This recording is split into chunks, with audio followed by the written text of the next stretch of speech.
ವೀಕ್ಷಕರೇ, ಈ ದಿನ ನಾವು ನವೋದಯ 6th ಸೊ ಯಾರೆಲ್ಲ ಪ್ರಿಪೇರ್ ಆಗ್ತಾ ಇದ್ರ ಖಂಡಿತ ಮಿಸ್ ಮಾಡದೆ ಈ ವಿಡಿಯೋನ ನೋಡಿ ಇಷ್ಟ ಆದ್ರೆ ಸಬ್ಸ್ಕ್ರೈಬ್ ಮಾಡಿ ಫಾಲೋ ಮಾಡಿ ಅಂತ ಹೇಳ್ತಾ ನಾನು ಈ ಕ್ಲಾಸ್ನ ಮುಂದುವರಿಸ್ತೀನಿ. ಸೊ ಮೊದಲನೇದಾಗಿ ಲೈನ್ಸ್ ಅಂಡ್ ಹ್ಯಾಂಗಲ್ಸ್. ಸೊ ಈ ದಿನ ಈ ವಿಡಿಯೋದಲ್ಲಿ ನಿಮಗೆ ಲೈನ್ಸ್ ಮಾತ್ರ ಅಪ್ಲೋಡ್ ಮಾಡಿರ್ತೀವಿ, ನೆಕ್ಸ್ಟ್ ಆಂಗಲ್ಸ್ ನಾವು ನೆಕ್ಸ್ಟ್ ವಿಡಿಯೋದಲ್ಲಿ ಅಪ್ಲೋಡ್ ಮಾಡ್ತೀವಿ. ಸೊ ಹಾಗಾದ್ರೆ ಲೈನ್ಸ್ ಅಂತ ಅಂದ್ರೆ ಏನು ಅಂತ ನೋಡೋಣ. ಹಾಗೆ ಈ ಲೈನ್ಸ್ ನಾವು ಡೈಲಿ ಲೈಫ್ ಅಲ್ಲಿ ಯಾವ ತರ ನಾವು ಯೂಸ್ ಮಾಡ್ತೀವಿ, ಯಾವೆಲ್ಲ ಎಕ್ಸಾಂಪಲ್ಸ್ ಇದೆ ಅಂತ ನೋಡೋಣ. ಸೊ ಲೈನ್ ಅಂತ ಹೇಳಿದ್ರೆ it is a straight path that extend endlessly in a both direction. So ಯಾವುದೇ ಲೈನ್ಗೆ ಯಾವುದೇ ಎಂಡ್ ಪಾಯಿಂಟ್ ಇರಲ್ಲ ಮತ್ತೆ ಸ್ಟಾರ್ಟಿಂಗ್ ಪಾಯಿಂಟ್ ಕೂಡ ಸಹ ಇರಲ್ಲ. ಸೊ ಇದು ಸ್ಟ್ರೈಟ್ ಲೈನ್ ಅಲ್ಲೇ ಸ್ಟ್ರೈಟ್ ಪಾತ್ ಅಲ್ಲೇ ಇರುತ್ತೆ. ಸೊ ಅಂಥದನ್ನ ನಾವು ಲೈನ್ ಅಂತ ಹೇಳ್ತೀವಿ. ಸೊ ಕನ್ನಡದಲ್ಲಿ ರೇಖೆ ಎಂದರೆ ಸೊ ಎರಡು ದಿಕ್ಕು ನಾರ್ತ್ ಸೌತ್ ಈಸ್ಟ್ ವೆಸ್ಟ್ ಯಾವುದೇ ದಿಕ್ಕು ತಗೊಳ್ಳಿ, ಯಾವುದೇ ದಿಕ್ಕಲ್ಲೂ ಕೂಡ ಚಲಿಸ್ತಾ ಇದೆ ಅಂತಂದ್ರೆ ಅದು ನೇರ ಮಾರ್ಗದಲ್ಲಿರತ್ತೆ. ಸೊ ಆ ನೇರ ಮಾರ್ಗದಲ್ಲಿರುವಂಥದ್ದು ಯಾವುದೇ ಎಂಡ್ ಪಾಯಿಂಟ್ ಮತ್ತೆ ಸ್ಟಾರ್ಟಿಂಗ್ ಪಾಯಿಂಟ್ ಇರಲ್ಲ. ಸೊ ಅಂಥದನ್ನ ನಾವು ಲೈನ್ ಅಂತ ಹೇಳ್ತೀವಿ. ಸೊ ಇದು ನಾವು ಡೈಲಿ ಲೈಫಲ್ಲಿ ಅಂತ ಹೇಳಿದ್ರೆ ಸ್ಕೇಲ್ ಇರ್ಬೋದು, ಸೊ ಟೇಪ್ ಇರ್ಬೋದು, ನೆಕ್ಸ್ಟ್ ರೋಡ್ಸ್ ಇದೆಲ್ಲ ಕೂಡ ಲೈನ್ಸ್ಗೆ ಬರೋವಂಥದ್ದು. ಸೊ ನೆಕ್ಸ್ಟ್ ಲೈನ್ ಸೆಗ್ಮೆಂಟ್, ರೇಖಾಖಂಡ ಅಂತ ಹೇಳ್ತೀವಿ. ಸೊ ಇಲ್ಲಿ ರೇಖಾಖಂಡ ಆರ್ ಲೈನ್ಸ್ ಅಂತ it is a part of line, it is also part of line but it has A end point. So starting point and end point. So ಈ line ಸೆಗ್ಮೆಂಟ್ಗೆ ಅಂತ್ಯ ಮತ್ತೆ starting point ಇರತ್ತೆ. So ಈ ರೇಖೆ ಎರಡು ಅಂತ್ಯ ಬಿಂದುಗಳ ನಡುವಿನ ಭಾಗವನ್ನು ರೇಖಾಖಂಡ ಅಂತ ಹೇಳ್ತೀವಿ. ಸೊ ಇಲ್ಲಿ ನಾನು ಒಂದು ಇಮೇಜ್ ಹಾಕಿದೆ ನೋಡಿ, A and B are the end points. So ಈ ಎಕ್ಸಾಂಪಲ್ಸ್ ಯಾವ್ದ್ಯಾವ್ದಿರೋ ನಮ್ಮ ಮನೇಲಿ ಯೂಸ್ ಮಾಡೋಂಥ ಹಲ್ಮೆರ, ಬುಕ್ಕು, ಪೆನ್ಸಿಲು, ಕುರ್ಚಿ, ಬಾಗಿಲು ಇದೆಲ್ಲ ಕೂಡ ಎಕ್ಸಾಂಪಲ್ಸ್ ಆಗಿರುತ್ತೆ ಲೈನ್ ಸೆಗ್ಮೆಂಟ್ಗೆ. ಸೊ ಇಲ್ಲಿ ನೋಡಿ, ನೀವು ಅಲ್ಮೆರ ಅಂತ ಬಂದಾಗ ಇದ್ರದ್ದು ಎರಡೂ ಕೂಡ ಎಂಡ್ ಪಾಯಿಂಟ್ಸ್ ಇರುತ್ತೆ. ಸೊ ಆ ನಡುವಿನ ಅಂತರ, ಆ ನಡುವಿನ ಭಾಗನ ನಾವು ರೇಖಾಖಂಡ ಅಂತ ಹೇಳ್ತೀವಿ. ಸೊ ನೆಕ್ಸ್ಟ್ ರೇ. ಸೊ ಎಲ್ಲರಿಗೂ ಗೊತ್ತಿದೆ, ಎಕ್ಸಾಂಪಲ್ಸ್ ನಾನು ಇಮೇಜ್ ಎಲ್ಲ ಹಾಕಿದ್ದೀನಿ ನೋಡಿ. ಒಂದು ಟಾರ್ಚ್ ಆನ್ ಮಾಡ್ತೀರಾ, ಟಾರ್ಚ್ ಆನ್ ಮಾಡಿದಾಗ ಲೈಟ್ ಎಷ್ಟು ದೂರ ಬೇಕಾದ್ರೂ ಅದು ಹೋಗುತ್ತೆ, ಬಟ್ ಅದಕ್ಕೆ ಯಾವುದು ಎಂಡ್ ಪಾಯಿಂಟ್ ಅಂತ ಇರಲ್ಲ. ಸೊ ಯಾವುದೇ ಎಂಡ್ ಪಾಯಿಂಟ್ ಇರಲ್ಲ, ಅಂಥದನ್ನ ನಾವು ರೇ ಅಂತ ಹೇಳ್ತೀವಿ. A ray starts from at one fixed point. So fixed point ಇಂದ ಸ್ಟಾರ್ಟ್ ಆಗಿ and extends endlessly in a one direction. So ಕಿರಣವು ಒಂದು ನಿಗದಿತ ಬಿಂದುವಿನಿಂದ ಪ್ರಾರಂಭವಾಗಿ ಒಂದು ದಿಕ್ಕಿನಲ್ಲಿ ಅನಂತವಾಗಿ ಮುಂದುವರಿಯುತ್ತದೆ, ಯಾವುದೇ ಎಂಡ್ ಪಾಯಿಂಟ್ ಇರಲ್ಲ. Best example for ray torch ಇರ್ಬೋದು, ಲೈಟ್ ಇರ್ಬೋದು, ಸನ್ ರೇಸ್ ಇರ್ಬೋದು. ಸೊ ಇದೆಲ್ಲ ಕೂಡ ರೇಗೆ ಎಕ್ಸಾಂಪಲ್ಸ್. ನೆಕ್ಸ್ಟ್ ಪ್ಯಾರಲಲ್ ಲೈನ್ ಅಂತ ಹೇಳ್ತೀವಿ. ಏನು ಪ್ಯಾರಲಲ್ ಲೈನ್, ಸಮಾನಾಂತರ ರೇಖೆಗಳು. ಇಲ್ಲಿ ಹೆಡ್ಲೈನ್ ಅಲ್ಲೇ ಇದೆ ಸಮಾನಾಂತರ.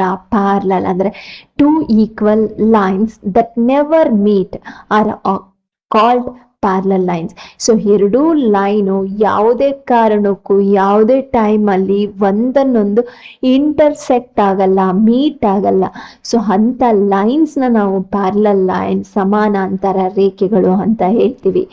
ಸೊ ಎರಡು ರೇಖೆಗಳು ಎಷ್ಟೇ ದೂರ ವಿಸ್ತರಿಸಿದ್ರು, ಎಷ್ಟೇ ದೂರ ಹೋದ್ರೂ ಕೂಡ ಅವು ಪರಸ್ಪರ ಯಾವತ್ತಿಗೂ ಯಾವಾಗಲೂ ಕೂಡ ಸಂಧಿಸೋದಿಲ್ಲ. ಸಂಧಿಸದಿದ್ದರೆ ಅವುಗಳನ್ನು ಮಾತ್ರ ನಾವು ಸಮಾನಾಂತರ ರೇಖೆಗಳು ಅಂತ ಕರಿತೀವಿ. ಸೊ ಎಕ್ಸಾಂಪಲ್ಸ್ ನಾನು ಕೊಟ್ಟಿದ್ದೆ ನೋಡಿ, railway track.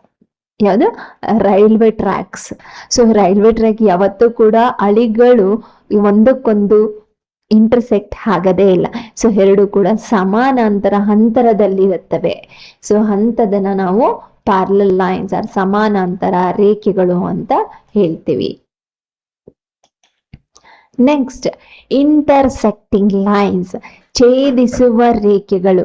Two lines that meet at A point are called intersecting lines. So ಎರಡು ಲೈನ್ ಇರುತ್ತೆ, ಎರಡು ಲೈನು ಅಟ್ ಎ ಪಾಯಿಂಟ್, ಯಾವುದೋ ಒಂದು ಪಾಯಿಂಟ್ ಅಲ್ಲಿ ಒಂದನ್ನೊಂದು ಸೇರುತ್ತೆ, ಒಂದನ್ನೊಂದು ಮೀಟ್ ಮಾಡುತ್ತೆ.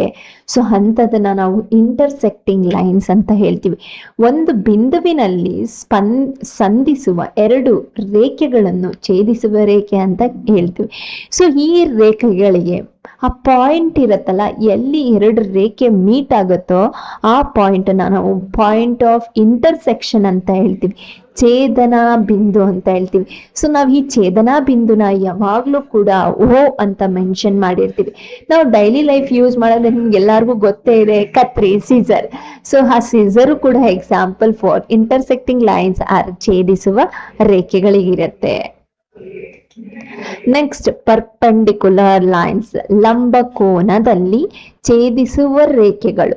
ಸೊ ಇಲ್ಲಿ ನೋಡಿ, ಆಗ್ಲೇ ಎರಡು ಲೈನ್ ಎಲ್ಲಾದ್ರೂ ಕೂಡ ಮೀಟ್ ಆಗ್ಬೋದು ಅಂತ ಹೇಳಿದೀವಿ, ಅದನ್ನ ಇಂಟರ್ಸೆಕ್ಟಿಂಗ್ ಅಂತ ಹೇಳ್ತೀವಿ. ಈ ಪರ್ಪೆಂಡಿಕ್ಯುಲರ್ ಲೈನ್ಸ್ ಇದು ಕೂಡ ಇಂಟರ್ಸೆಕ್ಟ್ ಆಗತ್ತೆ, ಬಟ್ ಎಲ್ಲಿ ಇಂಟರ್ಸೆಕ್ಟ್ ಆಗತ್ತೆ? The two lines that meet at 90 degree or call it as a perpendicular line. ಎರಡು ಲೈನ್ಗಳು ಒಂದತ್ರ ಮೀಟ್ ಆಗಿವೆ ಅಂತ ಹೇಳಿದ್ರೆ ಅಲ್ಲಿ ಎಷ್ಟು ಆಂಗಲ್ ಕ್ರಿಯೇಟ್ ಆಗಿರ್ಬೇಕು? 90 ಡಿಗ್ರಿ ಕ್ರಿಯೇಟ್ ಆಗಿದ್ರೆ ಅದನ್ನ ಮಾತ್ರ ನಾವು ಪರ್ಪೆಂಡಿಕ್ಯುಲರ್ ಲೈನ್ಸ್ ಅಂತ ಹೇಳ್ತೀವಿ. 90 ಡಿಗ್ರಿ ಕೋನದಲ್ಲಿ ಸಂಧಿಸುವ ಎರಡು ರೇಖೆಗಳನ್ನು ಲಂಬ ರೇಖೆಗಳು ಕರೆಯಲಾಗುತ್ತದೆ. ಸೊ ಬೆಸ್ಟ್ ಎಕ್ಸಾಂಪಲ್, ನಾವು ಮನೆ ಕಟ್ತೀವಿ, ಬಿಲ್ಡಿಂಗ್ ಕಟ್ತೀವಿ. ಸೊ ಇದೆಲ್ಲ ಕೂಡ ಲಂಬವಾಗಿದ್ರೆ ಮಾತ್ರ ಅದು ಭೂಮಿ ಮೇಲೆ ನಿಂತಿರತ್ತೆ, ಇಲ್ಲವಾದಲ್ಲಿ ಅದು ಗೋಡೆ ಆಗ್ಲಿಕ್ಕೆ ಸಾಧ್ಯ ಇಲ್ಲ. ಸೊ ಹಾಗೆ ಎಲ್ಲ ಎಲೆಕ್ಟ್ರಿಕ್ ಪೋಲ್ಸ್ ಕೂಡ ಎಕ್ಸಾಂಪಲ್ ಯಾವುದಕ್ಕಿರುತ್ತೆ? ಪರ್ಪೆಂಡಿಕ್ಯುಲರ್ ಲೈನ್ಸ್ ಇರುತ್ತೆ. ಸೊ ನೆಕ್ಸ್ಟ್, ಸೊ ಇದೇ ತರದ ವಿಡಿಯೋಸ್ಗಾಗಿ ಮತ್ತೆ ಕಾಮೆಂಟ್ ಮಾಡಿ, ನಿಮಗೆ ಯಾವ ಟಾಪಿಕ್ ಡೌಟ್ ಇದೆ ಅಂತ ಹೇಳಿ ಅದನ್ನು ಸಹ ಕಾಮೆಂಟ್ ಮಾಡಿ, ನಾವು ಖಂಡಿತ ಅದಕ್ಕೆ ನಾವು ವಿಡಿಯೋ ಮಾಡಿ ಅಪ್ಲೋಡ್ ಮಾಡ್ತೀವಿ ಅಂತ ಹೇಳ್ತಾ. ಸೊ ನೆಕ್ಸ್ಟ್, ಈ ಲೈನ್ಸ್ ರಿಲೇಟೆಡ್ 2 ಕ್ವಶನ್ ಇದೆ, ಆ ಕ್ವಶನಿಗೆ ನೀವೇ ಆನ್ಸರ್ ಮಾಡಿ ಕಾಮೆಂಟ್ ಬಾಕ್ಸಲ್ಲಿ ಕಾಮೆಂಟ್ ಮಾಡಿ ಅಂತ ಹೇಳ್ತಾ ನಾನು ಈ ಕ್ಲಾಸನ್ನು ನಾನು ಮುಗಿಸ್ತೀವಿ. ನೆಕ್ಸ್ಟ್ ಆ್ಯಂಗಲ್ ಕ್ಲಾಸಿಗೋಸ್ಕರ ವೆಯ್ಟ್ ಮಾಡಿ ಅಂತ ಹೇಳ್ತಾ ಎಲ್ಲರಿಗೂ ಇಷ್ಟೊತ್ತು ನೋಡಿದ್ದಕ್ಕೆ ತುಂಬ ಥ್ಯಾಂಕ್ಸ್, ಧನ್ಯವಾದಗಳು.